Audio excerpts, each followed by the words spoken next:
ഹരേ കൃഷ്ണ. ഇന്ന് തൃക്കാർത്തികയാണല്ലേ. അപ്പൊ എല്ലാവർക്കും എൻ്റെ വക വലിയൊരു തൃക്കാർത്തിക ആശംസകൾ. തൃക്കാർത്തികയ്ക്ക് നവരാത്രിയുമായിട്ട് ചെറിയ ഒരു ബന്ധമുണ്ട്. അപ്പൊ അതിന്റെ ഒരു കഥ ഞാൻ വളരെ ഷോർട്ടായിട്ട് പറഞ്ഞു തരാം. നവരാത്രിയിൽ ദേവി ആദിപരാശക്തിയുടെ നവദുർഗ ഭാവത്തെയാണല്ലോ നമ്മൾ ആരാധിക്കുന്നത്.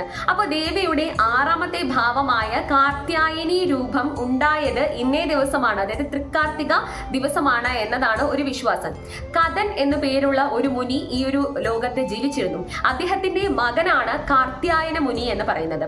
അദ്ദേഹത്തിന് പുത്രിമാരില്ലാത്തതിന്റെ ദുഃഖം വളരെ വലിയ രീതിയിൽ തന്നെ ഉണ്ടായിരുന്നു. അതുകൊണ്ട് ദേവി ആദിപരാശക്തിയെ തന്നെ തന്റെ പുത്രിയായി ലഭിക്കാൻ വേണ്ടി ഘോര തപസ്സിലും ഘോര പ്രാർത്ഥനയിലൊക്കെ അദ്ദേഹം ഉൾപ്പെട്ടിരുന്നു. അങ്ങനെ അദ്ദേഹത്തിന്റെ പ്രാർത്ഥനയിൽ സംപ്രീതയായ ദേവി അദ്ദേഹത്തിന്റെ പുത്രിയായി ജനിക്കുകയാണ് ചെയ്യുന്നത്.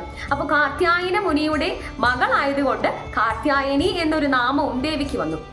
ഇനി മറ്റൊരു പ്രത്യേകത എന്താണെന്ന് ചോദിച്ചാൽ, ദേവി ആദിപരാശക്തിയായ പാർവതി മാതാവ്, അതായത് നവദുർഗ ഭാവത്തിലെ 5ാമത്തെ അവതാരമായ സ്കന്ദ മാതാവിന് ദേവിക്ക് ഇന്നേ ദിവസമാണ് ഭഗവാൻ ഷൺമുഖനെ പുത്രനായി ലഭിക്കുന്നത്. അപ്പോൾ ഈ ഒരു 2 പ്രത്യേകതയാണ് നമുക്ക് തൃക്കാർത്തികയ്ക്ക് നവരാത്രിയുമായിട്ട് ഉള്ളത്. അപ്പോൾ എല്ലാവർക്കും നല്ലൊരു നവരാത്രി നേർന്നുകൊണ്ട് ഇത്രയും പറഞ്ഞുകൊണ്ട് നിർത്തുന്നു. ഹരേ കൃഷ്ണ.